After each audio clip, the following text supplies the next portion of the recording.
Imagine a little girl with a voice so beautiful it could stop the world, trapped in a home where her talent is silenced by cruelty. What happens when a boy with nothing but his heart and determination decides to help her dream again? In a forgotten corner of a city, their extraordinary bond sets off a chain of events that changes everything. But can courage and kindness truly break the chains of fear? Before we dive in, let us know. What time are you listening to this? And where are you? Drop a comment below. We'd love to hear from you. Rain poured relentlessly, drumming against the patched rooftops and sagging walls of Maplewood, a forgotten corner of the city where the sky seemed perpetually gray and dreams dissolved like the puddles that lined the streets. Elliot trudged along the broken sidewalk, his cart creaking under the weight of cans and scrap metal. The cold rain seeped through his threadbare coat, but he barely noticed. Hunger gnawed at his stomach, and exhaustion weighed on his thin frame.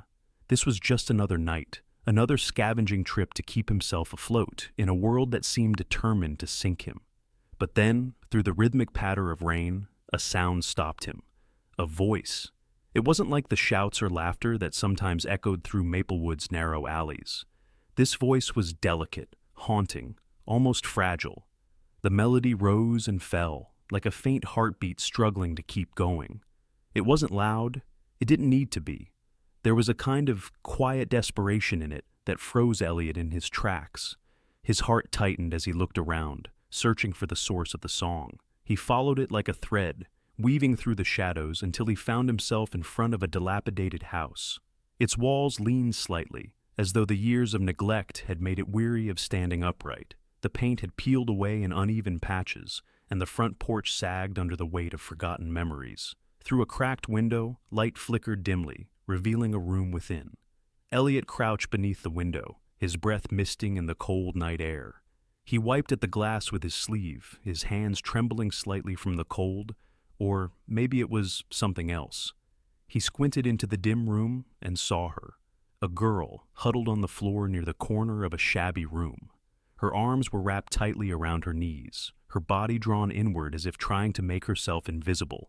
In her hands was a torn notebook, its edges frayed, its cover smudged with fingerprints and tears. Her voice was soft, carrying a melody that felt like it belonged to a different world, a world where hope hadn't been snuffed out. Her face caught the flickering light of a bulb dangling from the ceiling.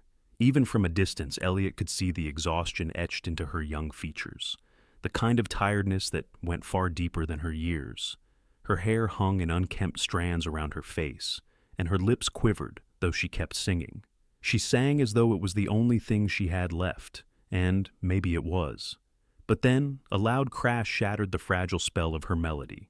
Elliot flinched as a door slammed open, and a towering figure stomped into the room. The man's presence filled the space with suffocating anger. "Enough!" he bellowed, his voice rough and slurred. "You think your singing changes anything?"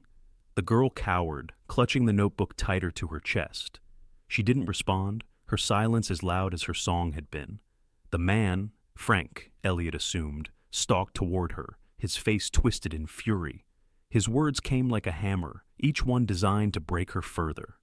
"Your mother, she thought she was special too, singing her stupid songs. And look where that got her. You're just like her. Pathetic." Frank kicked a chair out of his way, sending it crashing into the wall. The girl flinched but still didn't speak. She just stared at her notebook, her knuckles white as she clung to it.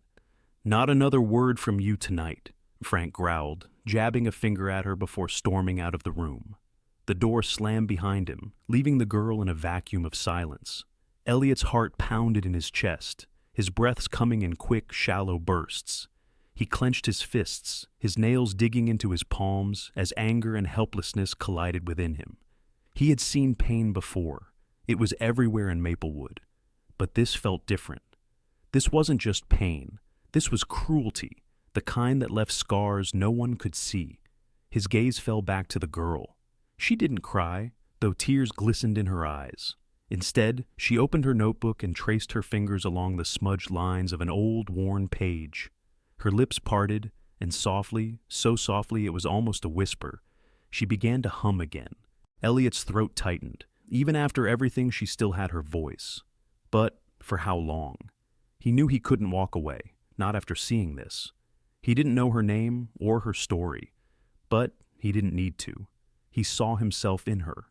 The same kind of loneliness, the same quiet resilience that had kept him alive. He reached into his coat pocket, pulling out a piece of bread he'd saved from earlier. It wasn't much, but it was all he had. Then he rummaged through the junk in his cart until he found a scrap of cardboard and a piece of chalk. His hands trembled as he wrote the words that had formed in his mind, words he hoped she needed to hear. The morning light filtered weakly through the threadbare curtains of Rosie's room, casting soft streaks across the cracked walls. The rain had stopped, leaving behind a damp stillness that clung to everything. Rosie stirred awake, her fingers still wrapped tightly around the notebook she had fallen asleep holding. Her dreams had been a blur of music and shadows, but something real pulled her from her sleep. She sat up and rubbed her eyes, catching sight of something on the windowsill. Her breath caught. Carefully, she crawled across the creaky floorboards, peeking through the curtain as if expecting someone to still be there.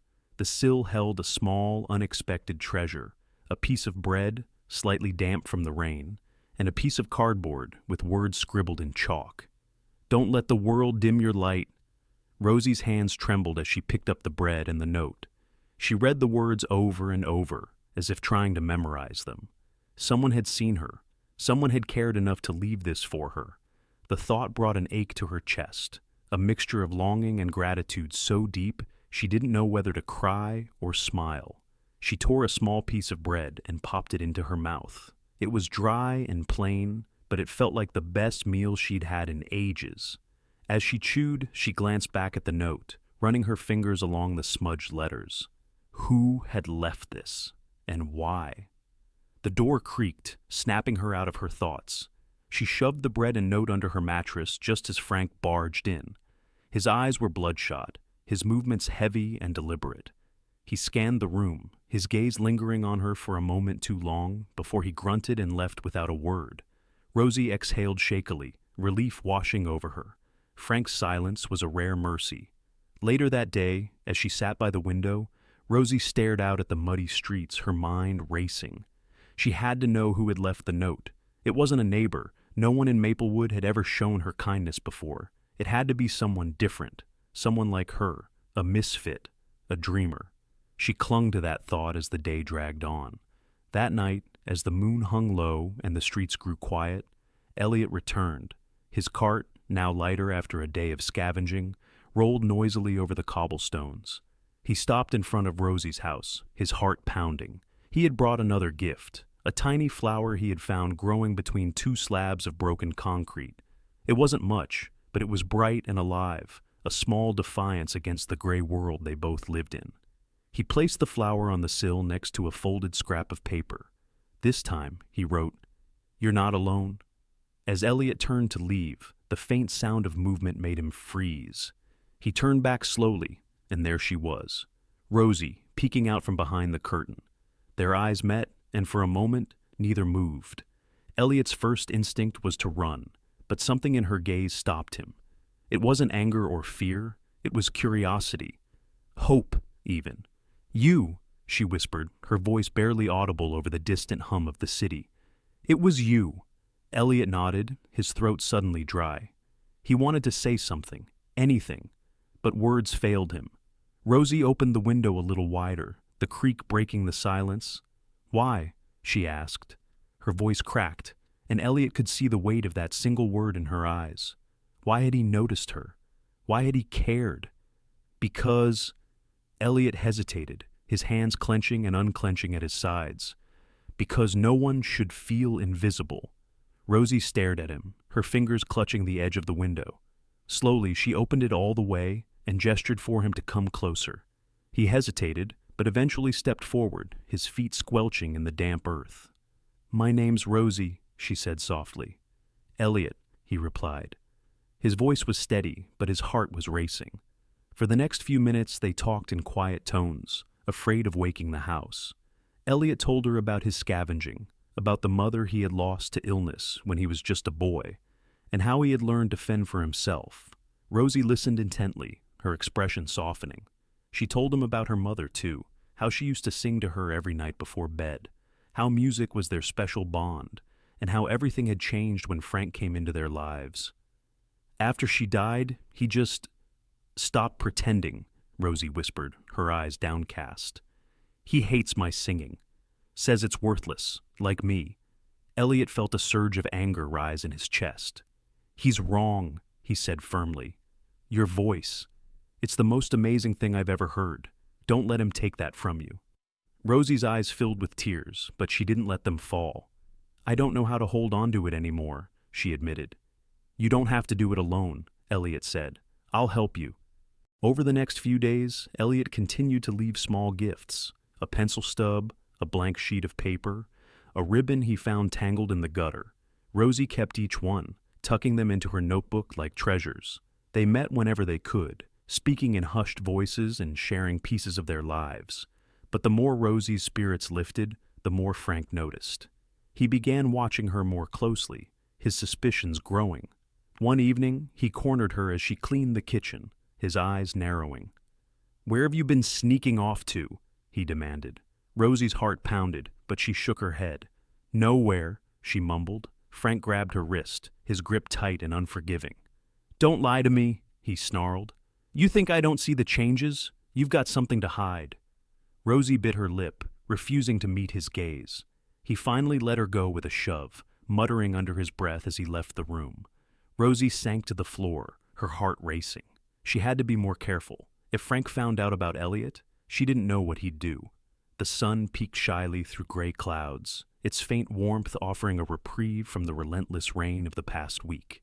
The abandoned park sat on the edge of Maplewood, its once vibrant playground now reduced to rusted swings and graffiti-covered benches.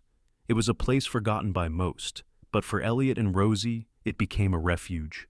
Elliot sat cross-legged on a patch of grass, watching as Rosie stood a few feet away, her hands clutching her notebook tightly.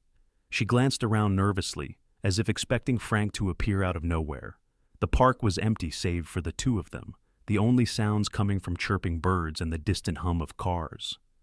You're safe here, Elliot said gently. No one's watching. Rosie hesitated, then nodded. She opened her notebook, flipping through its worn pages filled with smudged lyrics and faded pencil sketches. Taking a deep breath, she began to sing. Her voice started soft, uncertain, but as the melody took shape, it grew stronger. The notes soared, filling the empty park with a warmth that seemed to chase away the lingering shadows. Elliot leaned back, letting the sound wash over him. It wasn't just beautiful, it was alive, raw, and full of emotion. When she finished, Rosie looked at him nervously. Was it okay? She asked, clutching her notebook as if bracing for criticism. Elliot grinned. Okay, Rosie, that was incredible. You've got a gift. A faint blush crept across her cheeks. It doesn't feel like a gift, she said quietly. Frank says it's useless, a waste of time. Elliot's expression darkened. Frank doesn't know what he's talking about. Your voice, it's like it tells a story, like it can make people feel something, even if they don't know why. Rosie looked down at her notebook, her fingers tracing the edge of a page. My mom used to say the same thing, she murmured. She'd sing to me every night, even when things got bad. She said music was her way of keeping hope alive. Elliot leaned forward, his elbows resting on his knees. What happened to her? He asked gently. Rosie hesitated, her eyes distant. She got sick, she said finally. We didn't have money for doctors, and Frank, he didn't care. He just got angry. After she died, everything changed. He changed. Her voice cracked, and she quickly wiped her eyes. He hates it when I sing. He says it reminds him of her, but I can't stop. It's like it's the only thing I have left of her. Elliot nodded, understanding more than he wished he did. My mom used to hum while she worked, he said. She had this one song. It wasn't even real words, just sounds. But it made me feel like everything would be okay. When she got sick, I kept humming it, even after she couldn't anymore. I guess it was my way of holding on. Rosie looked at him, her expression softening. Do you still hum it? Elliot shrugged. Sometimes, but mostly I try to keep going, helping you. It feels like something she'd want me to do. Rosie smiled, a small but genuine curve of her lips. Thanks, Elliot, for everything. Over the next few weeks, their meetings at the park became a routine. Elliot brought scraps of paper and pencils for Rosie to write new songs. She practiced singing freely, her voice growing stronger and more confident with each session. Elliot became her audience, her cheerleader, and her critic. "That note was a little flat," he'd say with a teasing grin, earning an eye roll from Rosie. "Well, maybe if I had a real piano instead of you tapping on that bench, I'd hit it perfectly," she'd retort, laughing. For the first time in years, Rosie felt a sense of freedom. The park was her sanctuary, a place where Frank's shadow couldn't reach her. She poured her heart into her songs, each one a piece of the life she dreamed of, one where her voice wasn't silenced and her dreams weren't dismissed. But the more confident she became, the harder it was to hide the changes from Frank. One evening, Rosie returned home late from the park. She had tried to sneak in quietly, but the creak of the front door betrayed her. Frank was waiting in the living room, his large frame slouched on the couch, a bottle in his hand. "Where have you been?" he demanded, his voice low but dangerous. "Nowhere," Rosie said quickly, avoiding his gaze. Frank stood, his movements slow but deliberate. "Don't lie to me," he growled, stepping closer. "You've been different lately, smiling, sneaking out. What are you up to?" "Nothing," Rosie insisted, her heart racing. Frank grabbed her wrist, his grip tightening painfully. "You think I don't see what's going on? You're hiding something." Rosie yanked her arm away, her breath coming in sharp gasps. "I'm not hiding anything," she said, her voice trembling. Frank stared at her for a long moment, then let out a bitter laugh. "You're just like your mother," he muttered, turning away. "Always thinking you're better than this place. Better than me." He staggered toward the kitchen, leaving Rosie standing frozen in the doorway. She waited until she heard the clatter of a bottle on the counter before rushing to her room. That night, she sat on her bed, clutching her notebook tightly. She couldn't let Frank find out about Elliot or the park. If he did, she didn't know what he'd do. The next day at the park, Rosie's voice faltered as she practiced. Elliot noticed immediately. "What's wrong?" he asked, his brow furrowed. "Frank's getting suspicious," Rosie admitted. "He's watching me more. I don't know how much longer I can keep coming here." Elliot's jaw tightened. "You can't stop now, Rosie. Not when you've come this far." Rosie looked at him, her eyes filled with fear and uncertainty. "What if he finds out? What if he—" She trailed off, unable to finish the thought. Elliot placed a hand on her shoulder. "We'll figure it out," he said firmly. "No matter what, we'll find a way." Rosie nodded, but the unease lingered. The park was her haven, but it wasn't impenetrable, and deep down, she knew the fragile peace they had found wouldn't last forever. The morning was crisp, with a chill in the air that hinted at the arrival of winter. Elliot led Rosie through the winding streets of Maplewood, his cart left behind for the day. Rosie clutched her notebook tightly, her nerves growing with each step. "Are you sure she'll help?" Rosie asked, glancing at Elliot. "What if she says no?" "She might," Elliot admitted. "But Mrs. Callahan's not as scary as she seems. If anyone can help you, it's her." Mrs. Callahan had a reputation in Maplewood. Her small house, nestled at the end of a quiet cul-de-sac, was lined with overgrown hedges and a creaky iron gate. Children in the neighborhood whispered stories about the mysterious old woman who had once been famous but now spent her days alone, hidden from the world. Elliot wasn't sure how much of it was true, but he knew Mrs. Callahan had once been a renowned pianist, and her talent still lingered in the stories of the few who had heard her play. As they reached the gate, Rosie hesitated. "What if she doesn't like me?" Elliot grinned. "She's going to love you. Just sing for her." He pushed open the gate, its hinges groaning in protest, and they walked up the stone path to the front door. Elliot knocked twice, the sound echoing through the stillness. A moment later, the door creaked open, revealing Mrs. Callahan. Her silver hair was pulled back into a loose bun, and her sharp eyes peered out from behind round glasses. She wore a faded cardigan, its edges frayed, and her expression was one of mild irritation. "Elliot," she said, her voice brisk. "What do you want?" "I need your help," Elliot said without hesitation. "This is Rosie. She's amazing. You need to hear her sing." Mrs. Callahan's gaze shifted to Rosie, who shrank slightly under her scrutiny. "Sing?" she repeated, her tone skeptical. "I don't teach anymore." "You don't have to teach," Elliot said quickly. "Just listen, please." Mrs. Callahan sighed, her grip on the door tightening. I don't have time for this. Please, Rosie blurted out, surprising herself. Her voice wavered as she continued. I just need someone to tell me I'm not wasting my time. Something in Rosie's words seemed to strike a chord. Mrs. Callahan stared at her for a long moment before stepping aside. Come in, she said begrudgingly. The living room was a stark contrast to the rumors about Mrs. Callahan's house. While the exterior was overgrown and neglected, the inside was meticulously organized.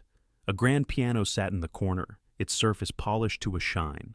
Framed photos and certificates adorned the walls, telling the story of a life once filled with music and accolades. Mrs. Callahan gestured toward the piano. Let's hear it then, she said, folding her arms. Rosie hesitated, glancing at Elliot, who gave her an encouraging nod. Taking a deep breath, she walked to the piano and set her notebook down on the bench. She closed her eyes, blocking out the room and the critical gaze of Mrs. Callahan. And then she began to sing. Her voice filled the small room, rising and falling with a raw, unpolished beauty that seemed to carry her emotions like waves. She sang of loss, of hope, of a longing to escape the confines of her world.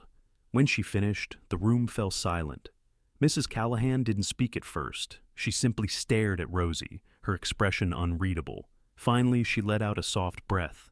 Your voice is untrained, she said, rough around the edges, but there's something there. Rosie's heart sank slightly, but Mrs. Callahan continued. You're not wasting your time, child. Your voice has potential, real potential. Rosie's eyes widened. You mean it? Mrs. Callahan nodded, her sharp demeanor softening. If you're willing to work for it, I can help, but it won't be easy. I'll do whatever it takes, Rosie said quickly, her voice filled with determination. Over the next few weeks, Rosie began training under Mrs. Callahan. Their sessions were demanding, filled with scales, breathing exercises, and hours of repetition. Rosie often left exhausted, but each day her voice grew stronger and more refined. Elliot attended every session, sitting quietly in the corner and cheering Rosie on when she faltered. Mrs. Callahan began to warm to him, finding his unwavering support for Rosie endearing. One evening, as Rosie practiced in another room, Mrs. Callahan turned to Elliot. You remind me of someone, she said, her voice softer than usual. Who? Elliot asked, curious. Mrs. Callahan's gaze grew distant. A student I once had. He was talented, driven, but life wasn't kind to him. He gave up before he ever had the chance to see how far he could go. I won't let that happen to Rosie, Elliot said firmly. Mrs. Callahan nodded, a faint smile tugging at her lips. I believe you. Rosie's progress was evident in her voice, but it was more than that. She began to carry herself differently, her shoulders no longer slouched, her gaze more confident. Mrs. Callahan pushed her harder with each session, introducing new techniques and challenging her limits. But Frank's shadow loomed over Rosie's newfound strength. He became more unpredictable, his temper flaring over the smallest things. Rosie grew adept at hiding her notebook and slipping away unnoticed, but the fear of discovery lingered. One evening, after a particularly grueling session, Rosie turned to Mrs. Callahan. Why are you helping me? She asked. Mrs. Callahan paused, her fingers resting on the piano keys. Because someone once helped me, she said simply. And because you deserve a chance to be more than what this world wants to make you. Rosie smiled, her gratitude evident. Thank you, Mrs. Callahan nodded. Don't thank me yet. The real work is just beginning. The tension in the air was palpable as Rosie tiptoed into the house, the evening light fading behind her. Her steps were careful, measured, as she tried to avoid the creaky floorboards that might give her away. Her notebook was tucked tightly under her arm, her most precious possession, filled with songs, memories, and a fragile hope she could not afford to lose. But Frank was waiting. The smell of alcohol hit her first as she entered the dimly lit living room. Frank sat slouched in his usual spot on the tattered couch, a bottle dangling loosely in his hand. His bloodshot eyes snapped toward her the moment she crossed the threshold. Where have you been? He barked, his voice slurred but sharp. Rosie froze, her heart racing. Nowhere, she said quickly, her voice trembling despite her effort to stay calm. Just outside? Outside, huh? Frank stood, his movements unsteady but menacing. He towered over her, his shadow swallowing the small girl. Sneaking off again. I knew it. I wasn't sneaking, Rosie tried to explain, clutching her notebook tighter. I just needed fresh air. Frank's gaze dropped to the notebook, and his expression darkened. That again, he spat, pointing at it like it was something filthy. What did I tell you about wasting your time with that junk? It's not junk, Rosie said before she could stop herself, her voice barely above a whisper. What did you say to me? Frank's voice dropped, low and dangerous. Rosie's knuckles turned white as she gripped the notebook. It's not junk, she repeated, her fear laced with defiance. Frank's face twisted with anger. In one swift motion, he lunged forward and ripped the notebook from her hands. Rosie gasped, reaching for it, but he shoved her back with ease. She stumbled, catching herself on the arm of the couch. You think this is worth something? He sneered, flipping through the pages. You think this is going to save you? All it's ever done is remind me of your worthless mother. Stop, Rosie cried, her voice breaking as Frank tore a page from the notebook, then another. The sound of ripping paper filled the room, each shred feeling like a piece of her heart being destroyed. Stop, Frank roared, tossing the remains of the notebook to the floor. You don't tell me what to do in my house.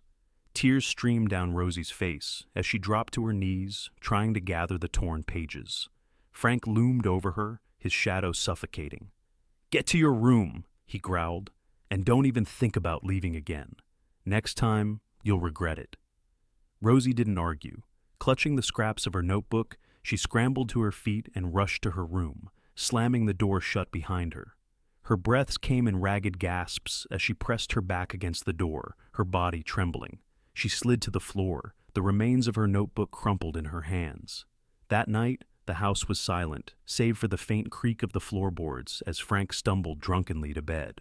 Rosie sat on the edge of her mattress, the torn pages spread out before her like pieces of a broken puzzle. Her chest ached with loss, but beneath the pain was something else, a spark of determination. She picked up one of the pages, smoothing it out carefully. The words were still there, though the edges were jagged and frayed. Her mother's voice echoed in her mind, soft and soothing, telling her that music was her way of holding on. Rosie closed her eyes and began to hum. The melody started small, shaky, but as the minutes passed, it grew stronger. She sang softly, her voice carrying through the still air, each note a quiet rebellion against the darkness that surrounded her. The melody wasn't just for herself, it was for her mother, for the dreams Frank couldn't destroy, and for the promise she had made to herself to keep going. The next morning, Elliot waited anxiously at the park. Rosie hadn't shown up for their usual meeting, and his mind raced with worst-case scenarios. He paced back and forth, his hands clenched into fists. Something was wrong. He could feel it. By midday, he made up his mind. Abandoning his cart in the alley, he marched toward Mrs. Callahan's house. The older woman answered the door with a raised eyebrow, her usual brisk demeanor intact. "Elliot," she said. "What's the matter?" "It's Rosie," he said, his voice tight with worry. "Something's happened. I know it." Mrs. Callahan's expression softened, concern flickering in her sharp eyes. She stepped aside, gesturing for him to come in. "Tell me everything." Elliot explained Rosie's situation, his words tumbling out in a rush. He described Frank's temper, the torn notebook, and his fear that Rosie was in danger. Mrs. Callahan listened intently, her face growing darker with each detail. "We can't let her stay there," Elliot said, his voice breaking. "He's going to destroy her." Mrs. Callahan nodded slowly. "You're right, but we have to be smart about this. If we act recklessly, we could make things worse." The next day, Elliot met Milo and Tasha at their usual spot near the town square. The duo, known for their vibrant performances and sharp wit, listened intently as Elliot explained Rosie's situation. "She doesn't deserve this," Elliot said, his voice pleading. "She's got so much talent, but Frank, he's killing her spirit." Milo, a lanky man with wild curls, frowned deeply. "I've seen guys like that," he said. "They don't stop until there's nothing left." Tasha, her violin resting on her lap, nodded. "We're in," she said. "What do you need us to do?" Elliot exhaled, relief washing over him. "We need to show people what Rosie can do, If we can get enough attention, maybe someone will step in to help. We'll organize a performance, Milo said, his eyes lighting up with determination. Something big. Rosie will be the star. Elliot's mind racing with plans. The cobblestones beneath his feet were still damp from the morning dew, and a light breeze carried the faint smell of roasted coffee from a nearby cafe. His chest felt tight, not from exhaustion, but from determination. Rosie needed this. They all needed this. At the corner of the square, Milo and Tasha were already setting up. Milo was tuning his weathered guitar, its surface scratched from years of street performances. Beside him, Tasha ran a bow across her violin strings, coaxing out a soft melody. They were a familiar sight in Maplewood, their music providing a rare spark of joy in the otherwise bleak neighborhood. "You're late," Milo called out, not looking up from his guitar. "Sorry," Elliot panted, skidding to a stop. "I had to make sure no one was following me." Tasha raised an eyebrow, her sharp green eyes studying him. "Still worried about Frank?" Elliot nodded. "He's getting worse. Rosie says he's watching her every move." Milo frowned, his hands stilling on the guitar strings. "That's not good." "It's not," Elliot agreed. "That's why we need this performance. If we can show people what Rosie can do, maybe someone will step in. And if we can prove what Frank's been doing—" "You want evidence," Tasha said, her voice low. "Yes," Elliot said. "If we can get enough people to see her talent and understand her situation, we can force Frank into a corner. He won't be able to hurt her anymore." Milo leaned back, his face thoughtful. "It's risky," he said. "But it might work." Tasha's gaze softened. "Rosie deserves a chance," she said. "We'll help, whatever it takes." Elliot exhaled, relief washing over him. "Thank you." Over the next week, the square became a hub of activity. Milo and Tasha worked tirelessly, arranging the performance and spreading the word among the neighborhood. Posters went up on every available wall, each one promising a night of unforgettable music. Elliot spent his days ferrying messages between the performers and Rosie, who practiced in secret under Mrs. Callahan's watchful eye. The older woman pushed her harder than ever, refining her technique and helping her channel the emotions that had always driven her songs. "You're not just singing," Mrs. Callahan told her one afternoon. "You're telling a story. Make them feel it." Rosie nodded, her determination unwavering. She sang until her voice grew hoarse, her melodies filling the small living room with hope and defiance. But as the day of the performance approached, Frank's behavior grew increasingly erratic. Rosie had become skilled at sneaking out, but his temper flared more often, and his eyes seemed to linger on her longer, as if he were trying to piece together her secrets. One evening, as she slipped back into the house, Frank caught her by the arm. His grip was like iron, and Rosie had to bite her lip to keep from crying out. "Where have you been?" he demanded, his breath heavy with the stench of alcohol. "Just outside," she said quickly, her voice trembling. "I needed air." "Liar," Frank spat, his face inches from hers. "You've been sneaking around thinking I don't notice. What are you up to?" "Nothing," Rosie insisted, pulling her arm free. "I haven't done anything." Frank's face twisted with fury, the veins in his neck bulging as he loomed over Rosie. "You think I'm stupid, don't you?" he snarled, his voice a low growl that sent shivers down her spine. "You think I don't know what you're up to?" "I'm not doing anything," Rosie stammered, her hands trembling as she clutched her notebook tighter against her chest. "I swear." "Don't lie to me," Frank roared, his hand striking the edge of the table and sending an empty bottle crashing to the floor. The sound echoed through the house, sharp and final. He advanced toward her, his heavy boots thudding against the wooden floor with deliberate menace. Rosie stepped back, her heart racing. "I'm not lying," she said, her voice barely a whisper.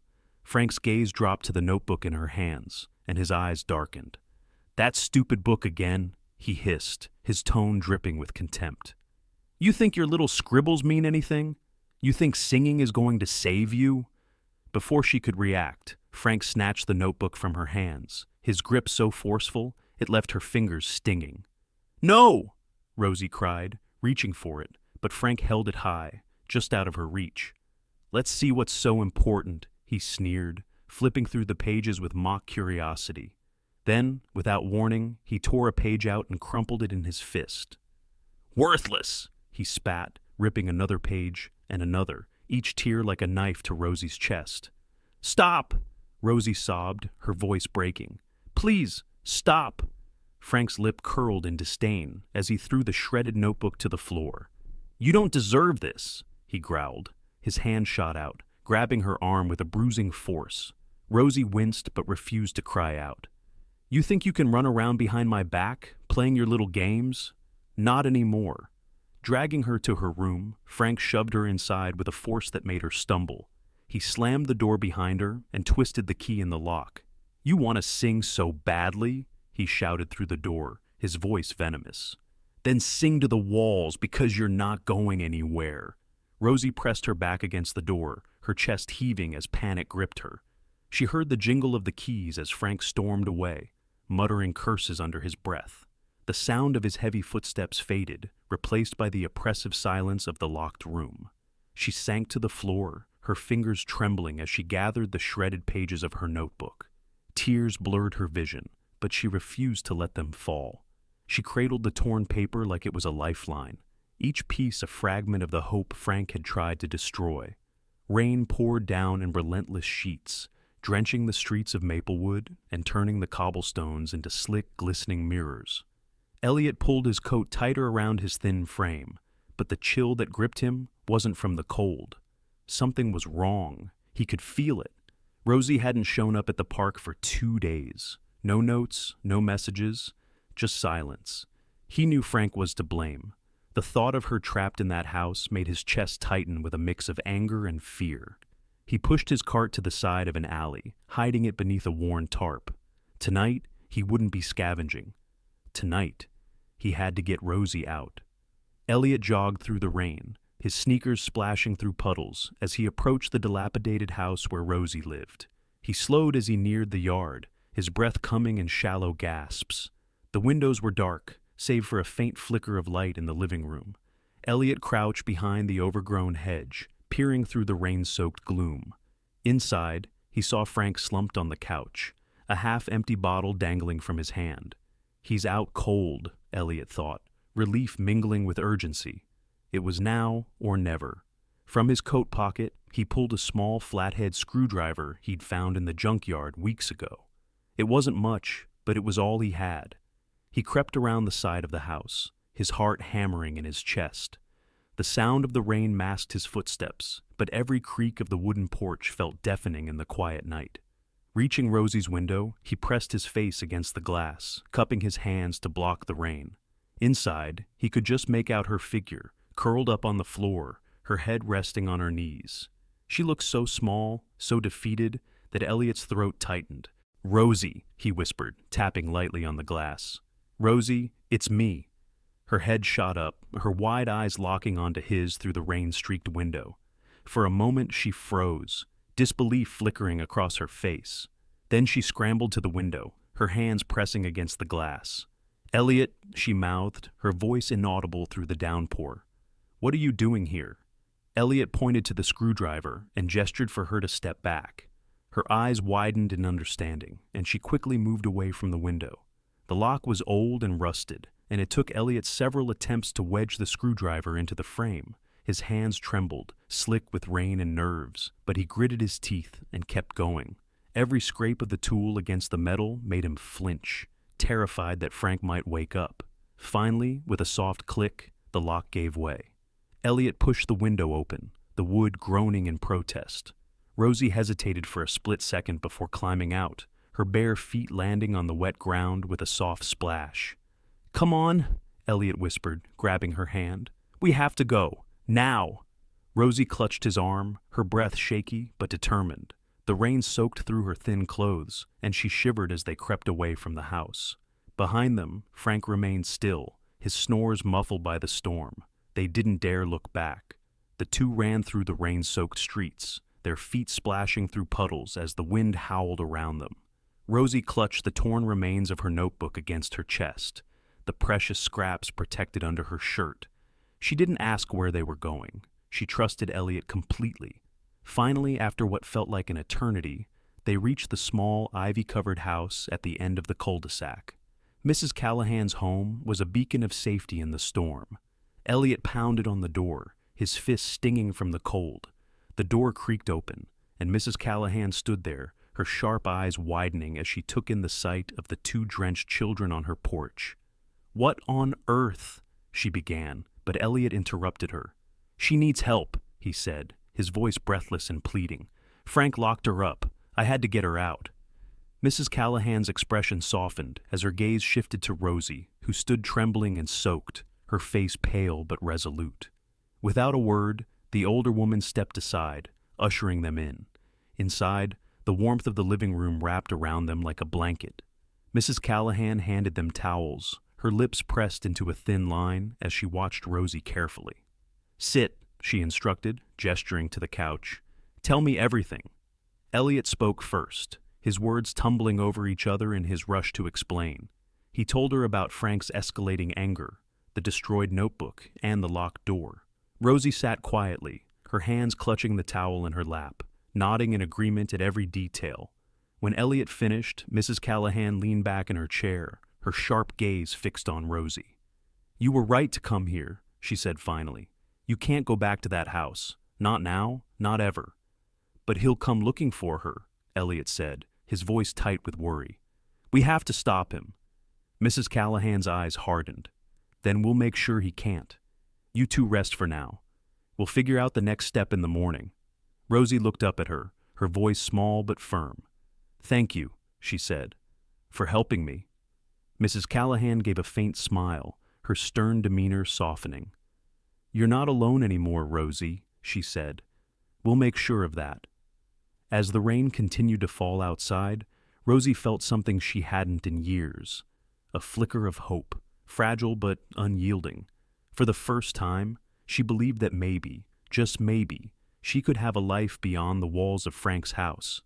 The air was electric with anticipation as dusk settled over the square. Strings of lights crisscrossed above the crowd, casting a warm glow over the bustling gathering. People of all ages stood shoulder to shoulder, some holding cups of steaming coffee, others craning their necks to get a better view of the makeshift stage. For Maplewood, a community often shrouded in gray, this was a rare moment of color and life. Milo and Tasha were already performing, their music weaving through the crowd like a spell. Milo's guitar strings hummed with energy, while Tasha's violin soared, her bow moving with precision and grace. Applause erupted at the end of their song, and Milo leaned into the microphone with a wide grin. "Ladies and gentlemen, thank you for being here tonight," he said, his voice carrying easily over the crowd. "We've got someone very special to introduce, someone with a voice you'll never forget. Please welcome Rosie." At the edge of the stage, Rosie froze. Her palms were damp, and her chest felt tight. Her entire body screamed at her to run, to retreat into the safety of the shadows where Frank couldn't find her. But then she felt a gentle touch on her shoulder. "You've got this," Elliot whispered, his voice steady and reassuring. "They're here for you." Rosie nodded, swallowing her fear. Clutching her notebook tightly, she stepped onto the stage. The crowd fell silent, their attention snapping to the small girl who looked so fragile yet carried an air of quiet strength. Rosie stood before the microphone, her hands trembling slightly as she opened her notebook. She took a deep breath and closed her eyes. For a moment, the world disappeared. The lights, the crowd, even the specter of Frank lurking somewhere in the shadows. All that remained was her voice. When she began to sing, it was as if time itself paused. Her voice began as a fragile whisper, like the first rays of dawn breaking through a heavy fog. She sang the opening lines of a song that Mrs. Callahan had composed years ago, a piece woven from heartbreak and hope. The melody felt ancient yet alive, carrying the weight of memories and unspoken dreams. Each word was a thread, connecting Rosie to the woman who believed in her, to Elliot who stood beside her, and to the crowd who now hung on every note. As the song unfolded, her voice grew stronger, richer, resonating with the power of someone who had fought to reclaim her light.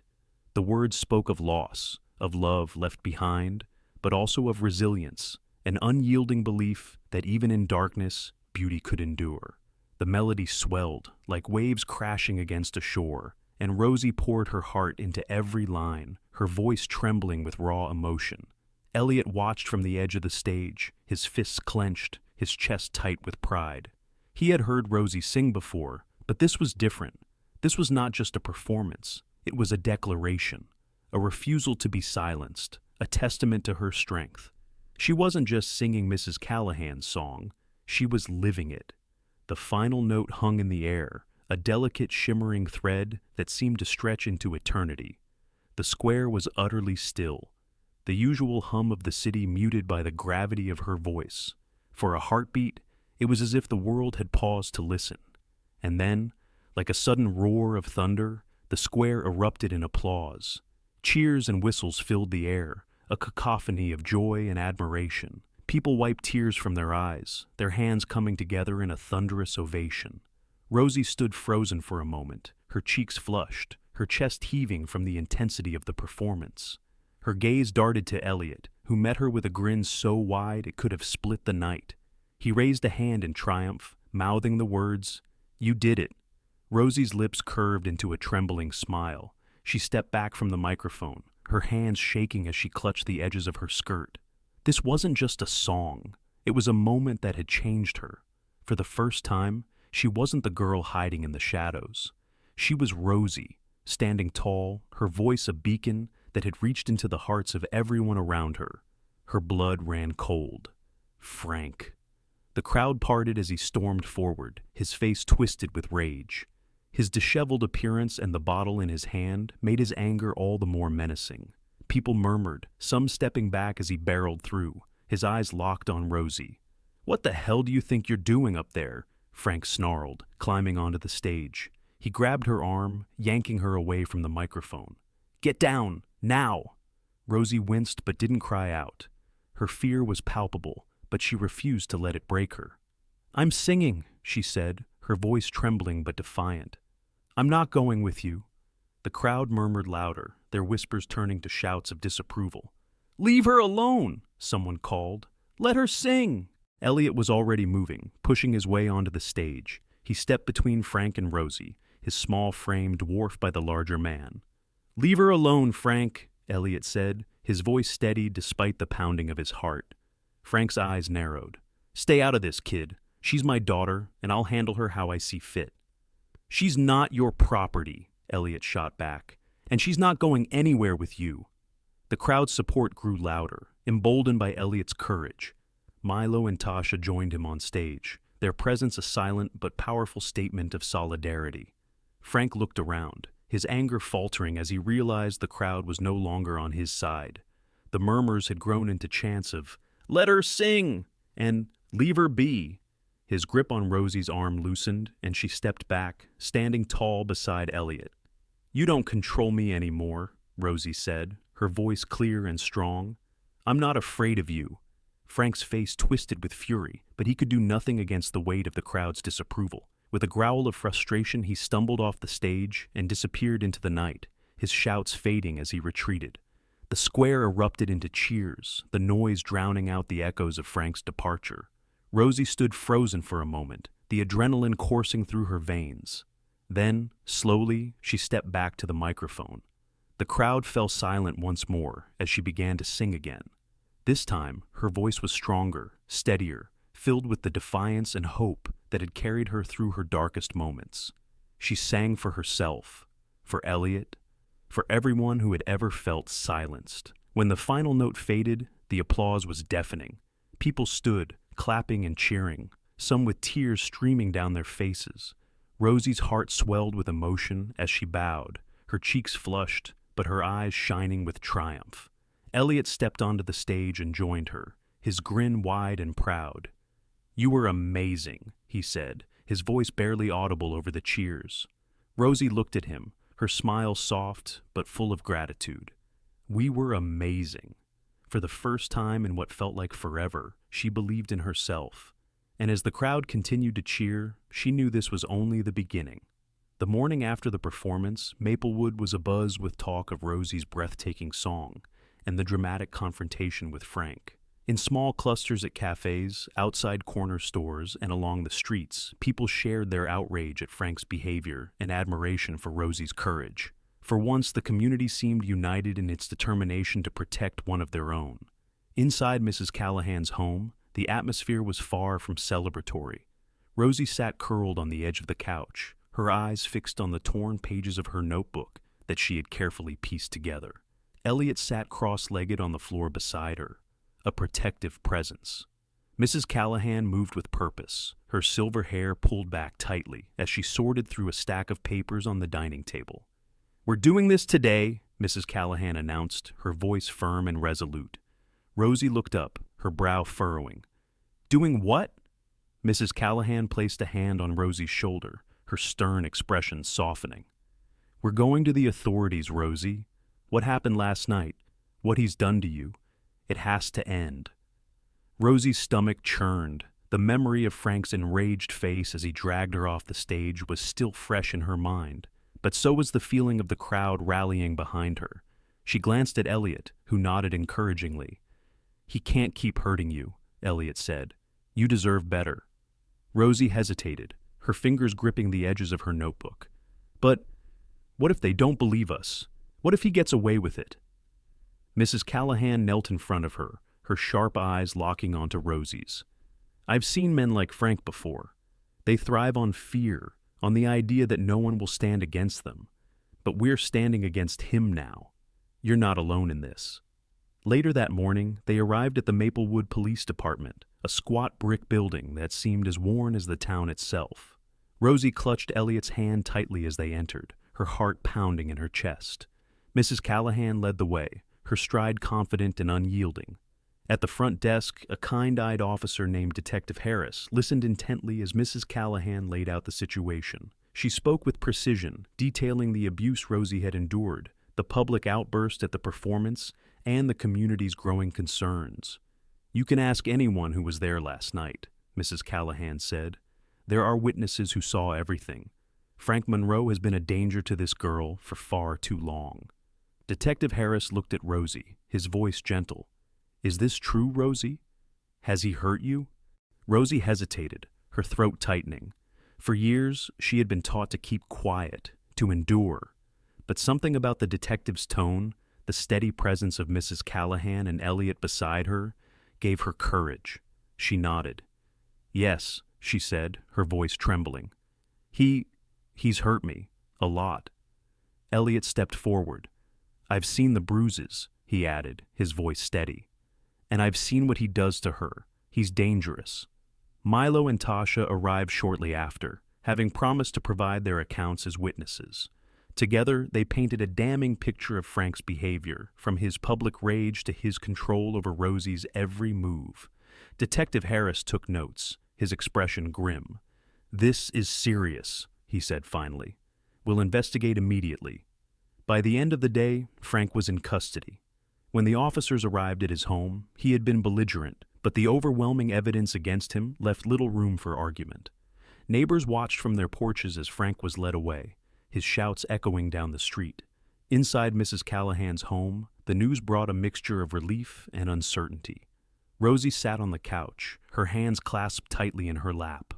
The weight of years of fear was beginning to lift, but it left behind an emptiness she didn't know how to fill.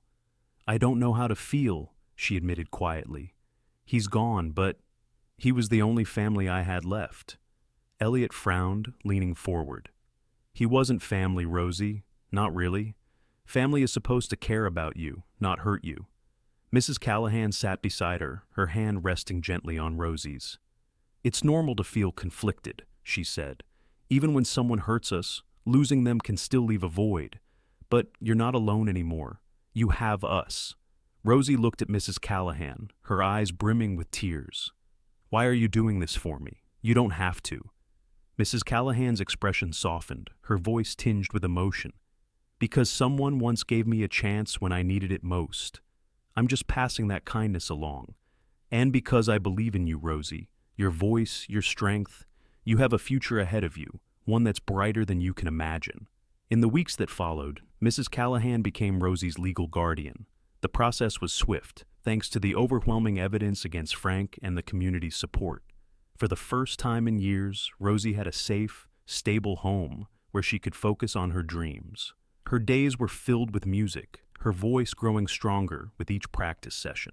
Mrs. Callahan pushed her to refine her technique, but she also encouraged Rosie to explore her emotions through her songs. "You're not just singing notes," Mrs. Callahan reminded her one afternoon.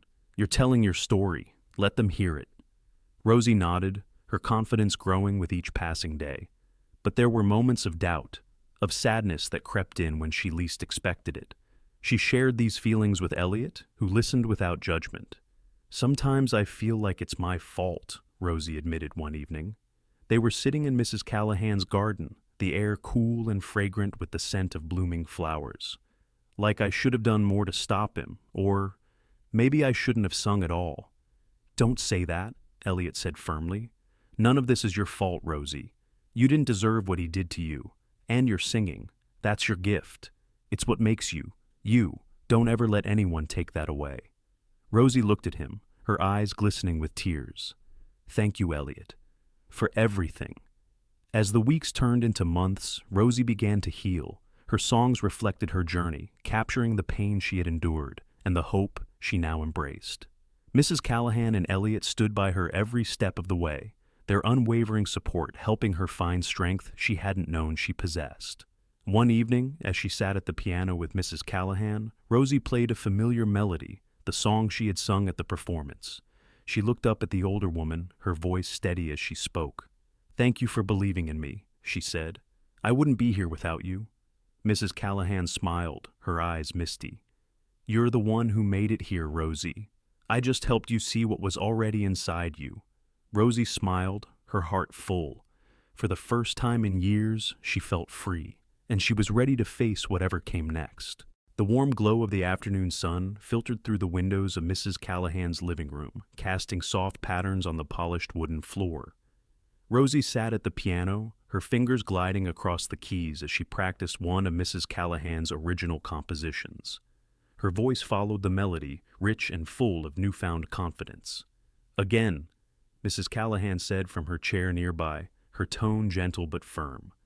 "This time, slow down on the bridge. Let the audience feel it." Rosie nodded, her fingers steady as she began again. The song felt like second nature now, but Mrs. Callahan's constant push for perfection kept her striving to improve. Elliot watched from the corner, a small grin on his face. Seeing Rosie so focused, so sure of herself, filled him with pride. Before Rosie could finish the piece, a knock at the door interrupted the music. Mrs. Callahan frowned, rising to answer. She opened the door to reveal a tall man in a neatly pressed suit. His salt and pepper hair and warm smile gave him an air of authority and kindness. "Good afternoon," he said, his voice smooth. "I'm Graham Waters. I'm looking for Rosie." Mrs. Callahan's eyebrows rose, but she stepped aside to let him in. "Rosie," she called, her voice carrying a mix of curiosity and surprise. Rosie turned in her seat, her heart skipping a beat. "Yes," she said cautiously, standing as the man approached. "I was at the performance in the square," he explained.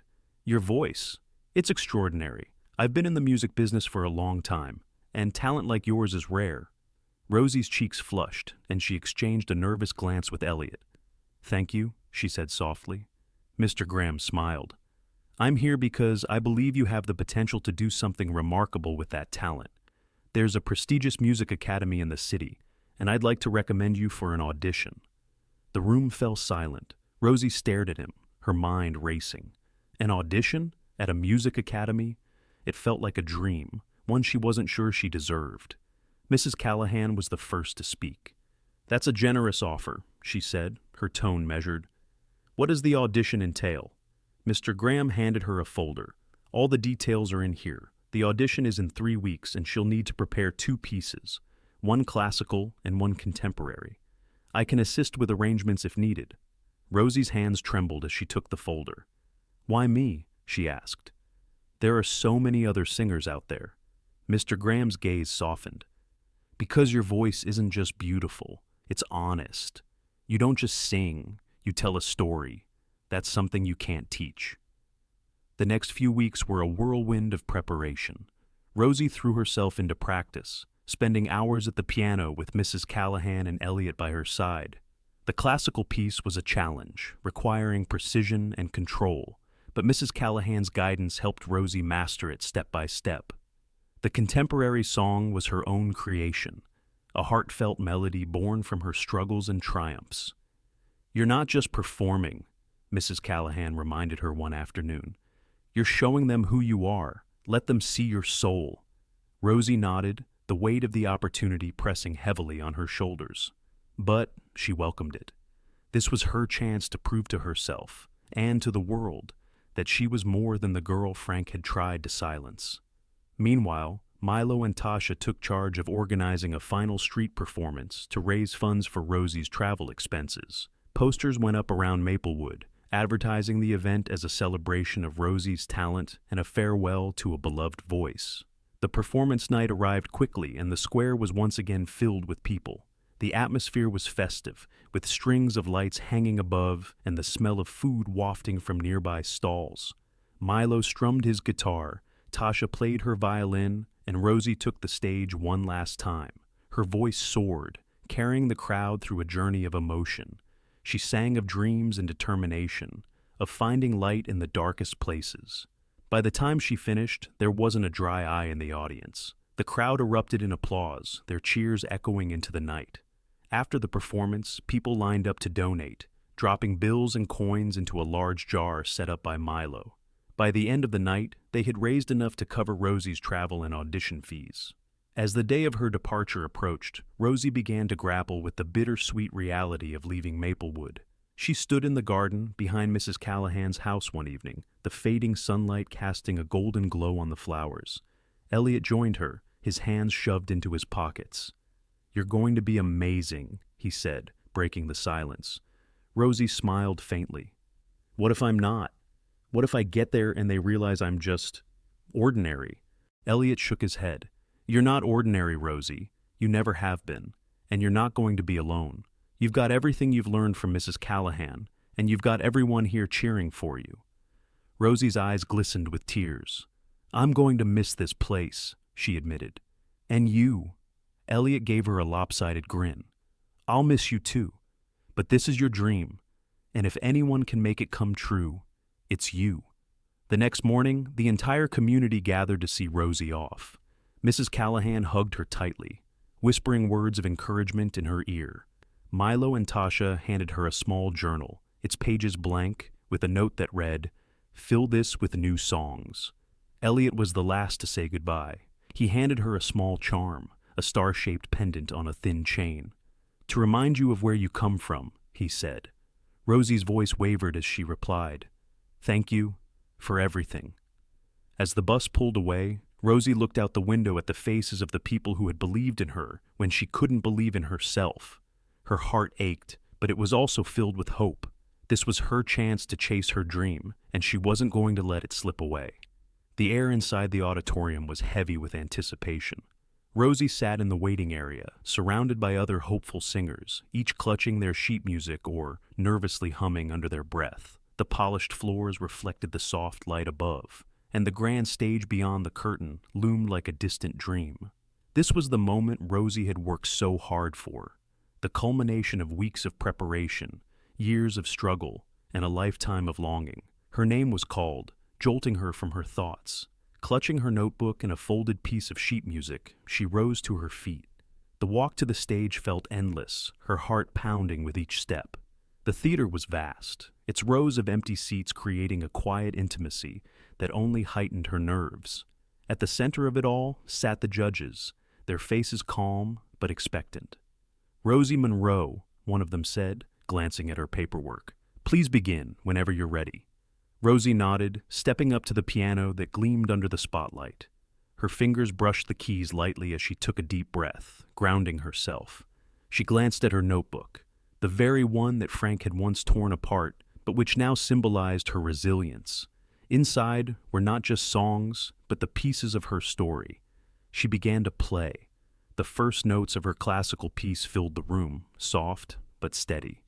Her fingers danced over the keys, each movement precise yet brimming with emotion. As the melody built, Rosie felt herself slipping into the music, her nerves melting away. She wasn't just playing a piece, she was telling a story of struggle and triumph, of light breaking through the darkness. When the last note faded, she paused, letting the silence linger. Then, with a deep breath, she began her contemporary piece, a song she had written with Mrs. Callahan's guidance. Her voice was soft at first, trembling slightly, but as the melody swelled, so did her confidence. As she sang, flashes of her journey filled her mind. She saw Elliot standing outside her window with the first note he had left her. "Don't let the world dim your light." She remembered his unwavering belief in her, the way he had always been there, no matter how hard things became. Next, she saw Mrs. Callahan, sitting at her piano with that sharp but kind gaze, pushing her to be better. "You're not just singing notes, you're telling your story," Mrs. Callahan had said. Rosie had carried those words with her, letting them guide her through every practice session and every moment of doubt. And then there was the square, the night she had stood before a crowd and found her voice for the first time. She remembered the way the audience had listened, the way their cheers had felt like a validation of everything she had ever dreamed of. Even Frank's angry outburst couldn't erase the power of that night. These memories wove themselves into her performance, each note carrying the weight of her story. When she reached the final chorus, her voice soared, filling the auditorium with a raw, unfiltered emotion that brought tears to her eyes. The room fell silent as the last note faded. Rosie stood there, her chest heaving, her hands trembling slightly as they hovered over the keys. The judges exchanged glances, their expressions unreadable. One of them, a woman with silver hair and a warm smile, leaned forward. "Thank you, Rosie," she said. "We'll be in touch." Rosie nodded, her heart sinking slightly at the formal response. She gathered her things and left the stage, her mind racing with doubts. Had she done enough?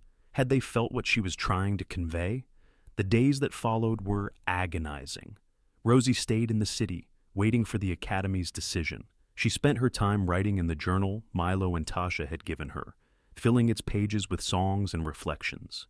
Each entry was a reminder of where she had come from and the people who had brought her this far. When the call finally came, Rosie almost didn't answer, her hands shaking as she stared at the ringing phone. Taking a deep breath, she picked it up. "Rosie Monroe?" The voice on the other end was formal, but kind. "We're pleased to inform you that you've been accepted to the Academy." Tears streamed down her face as she stammered out a thank you. She hung up the phone, clutching it to her chest as relief and joy washed over her. She had done it. She had taken the first step toward the future she had always dreamed of. The day Rosie left for the Academy was bittersweet. Mrs. Callahan stood at the front of the crowd, her arms crossed but her eyes misty. "You're going to do great things," she said, pulling Rosie into a tight hug. "And when you do, don't forget where you came from." "I won't," Rosie promised, her voice choked with emotion. "I'll make you proud." Elliot handed her a small box. Inside was the star-shaped pendant he had given her before, now polished and shining. "Just a little something to remind you of us," he said, his voice cracking slightly. Rosie hugged him tightly, tears spilling onto her cheeks. "Thank you," she whispered, "for everything." As the bus pulled away, Rosie looked out the window, waving at the faces of the people who had become her family. Her heart ached with the weight of leaving, but it was also full of hope. This wasn't the end. It was the beginning. Back in Maplewood, Elliot watched the bus disappear into the distance. His heart swelled with pride as he thought about everything Rosie had overcome. She had a future now, one she had fought for, and that was all he had ever wanted for her. He turned back toward the town, his cart waiting for him in the alley. He picked it up and started walking, his mind already turning to the next person who might need his help. Rosie's story wasn't just hers. It was a reminder that even in the darkest places, light could be found, and Elliot was determined to keep spreading that light, one small act of kindness at a time. As he pushed his cart down the cobblestone street, a small smile tugged at his lips. Rosie's dream was taking flight, and in its wake, he felt something else, his own sense of purpose, brighter than ever before. What part of Rosie's journey resonated with you the most? Have you ever been inspired by someone else's belief in you, or have you helped someone find their path in a tough moment? We'd love to hear your thoughts. Share your stories or reflections in the comments below. If you enjoyed this story, make sure to like, share, and subscribe to our channel. Your support helps us bring more heartwarming stories like this to life. Don't forget to hit the notification bell so you won't miss the next inspiring tale. Together, let's continue spreading hope, kindness, and the belief that every voice matters. See you in the next story.